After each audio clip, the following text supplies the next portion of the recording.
ಮದುವೆ ಒಂದೇ ವಿಚಾರ ಹೇಳೋಕ್ಕೆ ಇಷ್ಟಪಡ್ತೀನಿ. ಯಾವುದೇ ಹುಡುಗನ ನೀವು ಕೇಳಿ, ಮದುವೆ ಅಂತ ಬಂದ ತಕ್ಷಣವೇ ಫಸ್ಟು ಬೇಡ ಅಂತಲೇ ಅಂತಾರೆ. ನಾರ್ಮಲಾಗಿ ಕೇಳಿದಾಗ 90%, 10% ನಂಗೆ ಗೊತ್ತಿಲ್ಲ.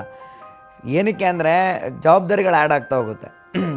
ಏನೇ ಇರಲಿ, ಫಸ್ಟು ಒಂದು ಕೆಲಸ, ಪರ್ಮನೆಂಟ್ ಕೆಲಸ, ಅದರಿಂದ ಒಂದು ಪರ್ಮನೆಂಟ್ ದುಡಿಮೆ, ಅದಾದಮೇಲೆ ನನ್ನ ಜೊತೆ ಇನ್ನೆಲ್ಲವೂ ಆ್ಯಡ್ ಆಗ್ತಾ ಹೋಗುತ್ತೆ. ಹೆಂಡತಿ, ಮಕ್ಕಳು, ರೆಸ್ಪಾನ್ಸಿಬಿಲಿಟೀಸ್ಗಳು. ಸೊ ಹಾಗಾಗಿ ಒಬ್ಬ ಸಿನಿಮಾದಲ್ಲಿರೋ ಸೀರಿಯಲ್ ಮಾಡೋನು, ಆಮೇಲೆ 10 ಜನಕ್ಕೆ ಆನ್ಸರಬಲ್ಲು, ನಾಳೆ ದಿವಸ ಒಳ್ಳೆಯದು ಕೆಟ್ಟದ್ದಕ್ಕೆ ಮಾತಾಡಬೇಕು ಅನ್ನೋ ಪರಿಸ್ಥಿತಿ ಎಲ್ಲ ಇದ್ದಾಗ ಸ್ವಲ್ಪ ಕಷ್ಟನೇ. ಯಾರೇ ಆಗಲಿ ಆ ಥಾಟ್ ತೊಗೊಂಡು ಹೆಣ್ಣು ಕೊಡೋಕ್ಕೆ ಮುಂದೆ ಬರೋದು.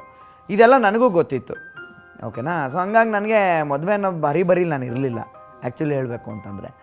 ಆದರೆ ನಮ್ಮ ತಾಯಿಗೆ ಏನು ಉದ್ದೇಶ ಅಂತಂದರೆ ಬೇಗ ಒಂದು ಸೆಟ್ಲ್ ಆಗುತ್ತೆ, ಅಥವಾ ಈ ವೆಯ್ಟಿಂಗ್ ಗೇಮ್ ಇರುತ್ತೆ ಗೊತ್ತಾ. ನಾವು ಸಿನಿಮಾದಲ್ಲಿ ಇವತ್ತಲ್ಲ ನಾಳೆ ಇನ್ನೊಂದು ಸಿನಿಮಾ ನಾನು ಮಾಡ್ತೀನಿ, ಒಂದು ಡಿಸಿಷನ್ ಮೇಕಿಂಗ್ ಟಕ್ಕಂತ ಬರೋಲ್ಲ ನಾವು.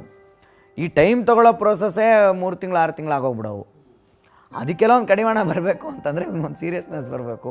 ಅದು ಮದುವೆ ಆದ್ರೇ ಆ ಪ್ರೆಷರ್ ಅಟ್ಲೀಸ್ಟ್ ಕ್ರಿಯೇಟ್ ಆಗುತ್ತೆ ಅಂತ ಅಂದ್ಬಿಟ್ಟು, ಇದು ಪ್ರಾಯಶಃ ಎಲ್ಲ ಗಂಡೆತ್ತವ್ರ ಮನೇಲಿ ಇರುತ್ತಿದ್ದು. ಆವಾಗ ನಾನು ಅದೇ ಚಾಲೆಂಜ್ ಕೊಟ್ಟಿದ್ದು. ನನಗೆ ಯಾರು ಹೆಣ್ಣು ಕೊಡ್ತಾರೆ?